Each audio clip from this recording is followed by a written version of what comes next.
મનોજ સોરઠિયાએ પત્રકાર પરિષદ યોજી। એ પત્રકાર પરિષદમાં સુરત મહાનગરપાલિકાની ચૂંટણી મેદાનમાં ઉતરવાની વાતને લઈને પોતાને વાત કરી છે। સાથે જ તેમણે આમ આદમી પાર્ટીએ કરેલા કામોની પણ વાત કરી છે। નમસ્કાર, હું છું મમલ। તો આવો સાંભળીએ શું કહી રહ્યા છે મનોજ સોરઠિયા। પ્રદેશ સંગઠન મહામંત્રી મનોજ સોરઠિયા આજે હું માન્ય શ્રી અરવિંદ કેજરીવાલજી, આમ આદમી પાર્ટીના પ્રદેશ અધ્યક્ષ શ્રી ઈશુદાનભાઈ ગઢવી સાથે તમામ પ્રદેશ નેતૃત્વનો ખૂબ ખૂબ આભાર માનું છું કે એમણે સુરત મહાનગરપાલિકાની અંદર સુરત મહાનગરપાલિકાને નેતૃત્વ પૂરું પાડવા માટે અને સુરતના લોકોની સેવા કરવા માટેનો એક તક મને આ વખતે આપી છે। આ સુરત મહાનગરપાલિકાની ચૂંટણીમાં મને ગર્વ છે કે હું એક ઉમેદવાર તરીકે, આમ આદમી પાર્ટીના ઉમેદવાર તરીકે આમ આદમી પાર્ટી વતી સુરત મહાનગરપાલિકાની ચૂંટણી લડવા જઈ રહ્યો છું। આમ તો સુરત મહાનગરપાલિકાએ 5 વર્ષ પહેલા આમ આદમી પાર્ટીને વિપક્ષની ભૂમિકામાં બેસવા માટેની તક આપી હતી। વિરોધ પક્ષની સૌથી મોટી પાર્ટી બની અને પહેલીવાર આમ આદમી પાર્ટી સુરત મહાનગરપાલિકામાં જીતી હતી। ત્યારબાદ આમ આદમી પાર્ટીનો વ્યાપ સમગ્ર ગુજરાતમાં વધ્યો છે। કેમ? કેમ કે એક ઈમાનદાર પાર્ટીની, ઈમાનદાર નેતાઓની, યુવા નેતાઓની જે અકાળ ગુજરાતમાં પડ્યો છે, જે લોકો પોતાનું નેતૃત્વ ઈચ્છે છે, એવા સમયમાં આમ આદમી પાર્ટીએ ગુજરાતના યુવાનોને નેતૃત્વ કરવાની તક આપી। સુરતમાં આમ આદમી પાર્ટી છેલ્લા 5 વર્ષમાં વિપક્ષ તરીકે ખૂબ મજબૂત ભૂમિકા ભજવી। સુરતમાં જે કામો આમ આદમી પાર્ટીના પ્રેશર, આમ આદમી પાર્ટીની ભ્રષ્ટાચાર વિરોધી નીતિને લઈને થયા, એનાથી સુરતના લોકોનો ઘણો ફાયદો અથવા સુરતના લોકોને ઘણી સુવિધાઓ મળી છે। બીજી પણ મહાનગરપાલિકાઓ ગુજરાતમાં છે, પણ સુરતની અંદર વિપક્ષ તરીકે આમ આદમી પાર્ટીએ શિક્ષણ લક્ષી જે નીતિઓને લઈને આમ આદમી પાર્ટી સતત સક્રિય રહી, એટલે ગુજરાતમાં પહેલી એવી મહાનગરપાલિકા બની કે જ્યાં ઉચ્ચતર માધ્યમિક શાળાઓ શરૂ કરવાનું કામ સુરત મહાનગરપાલિકામાં થયું। શિક્ષણનું બજેટ વધારવાનું કામ સુરત મહાનગરપાલિકામાં થયું। શાળાઓની કાયાપલટ કરવાનું જે કામ છે એ સત્તા પક્ષે વિપક્ષના દબાવમાં કરવું પડ્યું। સાથે જ્યાં જ્યાં પણ આમ આદમી પાર્ટી જીતી ત્યાં 50 બેડના હોસ્પિટલ બનાવવાનું કામ આમ આદમી પાર્ટીના પ્રેશરમાં થયું। અને એક મોડસ ઓપરેન્ડી હતી કે સુરતની જે જગ્યાઓ છે, લોકોના સુવિધા માટેની જગ્યાઓ છે, જગ્યાઓ બારોબાર બિલ્ડરોને વેચાઈ જતી હતી, એવી એક પણ જગ્યા 5 વર્ષના શાસનમાં આમ આદમી પાર્ટીના પ્રેશરને લઈ અને વિરોધને લઈ અને સત્તા પક્ષ વેચી શકી નથી।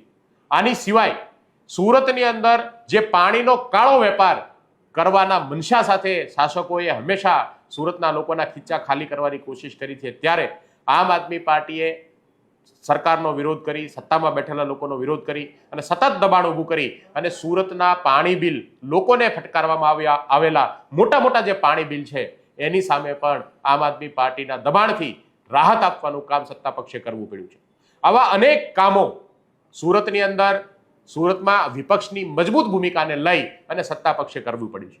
આજે જ્યારે સમગ્ર ગુજરાતમાં અને સુરતની અંદર જનતા ત્રાહિમામ છે, સુરત એક એવું શહેર છે જેમાં ટેક્સટાઇલ અને ડાયમંડ ઉદ્યોગને લઈને વૈશ્વિક એની ઓળખાણ છે, વિશ્વમાંથી ડોલરમાં કમાવાવાળું સુરત જે છે એ આજે સુરતના લોકો દુઃખી છે કે વૈશ્વિક જેવું ઇન્ફ્રાસ્ટ્રક્ચર સુરતમાં છેલ્લા 30 વર્ષમાં ભારતીય જનતા પાર્ટીનું શાસન હોવા છતાંય સુરતને મળી શક્યું નથી। સારા રોડ રસ્તા મળ્યા, નથી ટ્રાફિકની સમસ્યાઓનું સમાધાન થયું, નથી કચરાની સફાઈનું સમાધાન થયું। તમામ જે સુવિધાઓ જે છે, જે એક વૈશ્વિક શહેરની અંદર હોવી જોઈએ, એ સુવિધાઓ પૂરી પાડવામાં સત્તા પક્ષ નિષ્ફળ ગયું છે। અને એનું સૌથી મોટું કારણ કે આ લોકોની નજર માત્ર ને માત્ર યોજનાઓના પૈસા ખાઈ જવાની છે। 60% જેટલો ભ્રષ્ટાચાર આજે નીચેની બોડીઓની અંદર મહાનગરપાલિકામાં બેઠેલા સત્તાધીશો 60% જેટલા યોજનાઓના પૈસા પોતાના ખીચામાં નાખવાનું કામ કરે છે। અને એટલા માટે વૈશ્વિક કમાણી કરતું સુરત જે છે એમની પાસે વૈશ્વિક કક્ષાની સુવિધાઓ નથી। અને એવા સમયમાં કે જ્યારે સુરત મહાનગરપાલિકાની અંદર મજબૂત વિપક્ષ તરીકે કામ કરેલી એક નવી એવી પાર્ટી, યુવા પાર્ટી, એક વિઝન સાથે આવેલી પાર્ટીને આ વખતે ગુજરાતમાં સુરતની જનતા સ્વીકારવા તૈયાર છે। આ ચૂંટણીની અંદર સમગ્ર સુરતની અંદર આજે લોકો જે છે આમ આદમી પાર્ટીના સમર્થનમાં છે, આમ આદમી પાર્ટી તરફ વળ્યા છે। ત્યારે માન્ય અરવિંદ કેજરીવાલજીના આદેશથી, એમના સૂચનથી સુરતને એક નવા વિઝન સાથે વૈશ્વિક શહેર બનાવી શકીએ એના માટે મને ખૂબ આનંદ છે કે મને આ તક આપવામાં આવી છે અને હું પૂરી નિષ્ઠા સાથે સુરતની અંદર આ ચૂંટણી અમે જીતીશું પણ ખરા, અમારો મેયર પણ બનશે અને સુરતને એક મોડલ શહેર બનાવી શકાય, સુરતને એક વિશ્વકક્ષાનું શહેર બનાવી શકાય, વિશ્વકક્ષાની સુવિધાઓ આપી શકાય એવું કામ અમે આગામી 5 વર્ષમાં કરવા જઈ રહ્યા છીએ. મને પૂરો વિશ્વાસ છે કે આમ આદમી પાર્ટી સુરત શહેરની જે આમ આદમી પાર્ટીના જે કાર્યકર્તાઓ છે એ કાર્યકર્તાઓ બહુ નિષ્ઠાથી સુરતની અંદર સુરતના જનતાના ઘર ઘર સુધી પહોંચી અને પરિવર્તનની સાથે જોડી રહ્યા છે.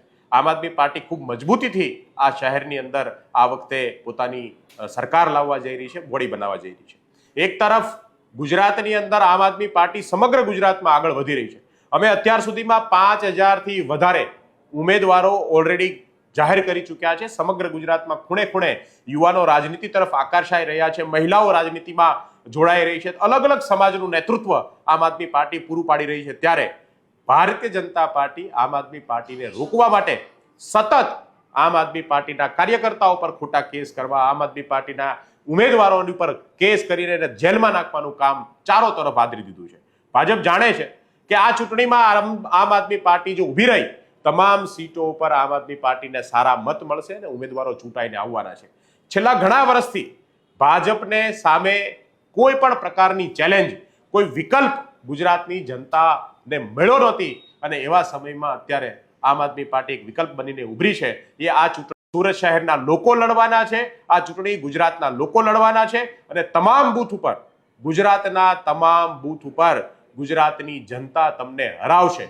જે અહંકાર તમને આજે આ સત્તામાં સતત રહેવાથી આવ્યો છે, તમને આ બીક નથી કે તમે હારશો, એ હાર તમને બતાવવાનું કામ કરવાની છે.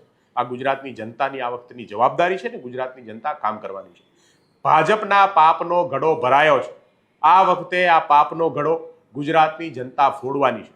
પાપનો ઘડો એટલો ભરાયો છે કે સામાન્ય માણસ ત્રાહિમામ છે, ખેડૂત ત્રાહિમામ છે, મહિલાઓ ત્રાહિમામ છે, યુવાનોને નોકરીઓ નથી. આજે મજૂર, વેપારી ડરમાં જીવે છે. હજારો યુવાનો ને વેપારીઓ જે છે એ આજે ભાજપની આ નીતિઓથી નારાજ છે. ત્યારે ગુજરાતની જનતાએ નવો વિકલ્પ પસંદ કર્યો છે. ગુજરાતની જનતા ભાજપના પાપનો ઘડો ફોડવા જઈ રહી છે અને એની શરૂઆત હું દાવા સાથે કહું છું કે સુરતની જનતા કરવાની છે. સુરતના તમામ સમાજ, જાતિ, ધર્મના લોકો આ વખતે સંપૂર્ણ પરિવર્તન સાથે આ ચૂંટણીમાં ઉતરવા જઈ રહ્યા છે. આપના માધ્યમથી હું તમામ ગુજરાતના લોકોને કહેવા માંગુ છું કે આવો આ ક્રાંતિકારી યુવાનોના આશીર્વાદ આપવા આવો, આ ક્રાંતિકારી યુવાનોને સમર્થન આપવા આવો, અમારી હિંમત વધારો. અમે તમામ અત્યાચારોનો સામનો કરીને પણ ગુજરાતને ભાજપના અત્યાચારથી, ગુજરાતને ભાજપની ગુલામીમાંથી મુક્ત કરવા જઈ રહ્યા છીએ. સૌનો આભાર. ભારત માતા કી જય. જય જય ગરવી ગુજરાત. મનોજ સોરઠિયાની વાતથી તમે કેટલા સહેમત છો? કોમેન્ટ કરીને એમને જરૂરથી જણાવજો. અત્યાર માટે બસ આટલું જ. ધન્યવાદ.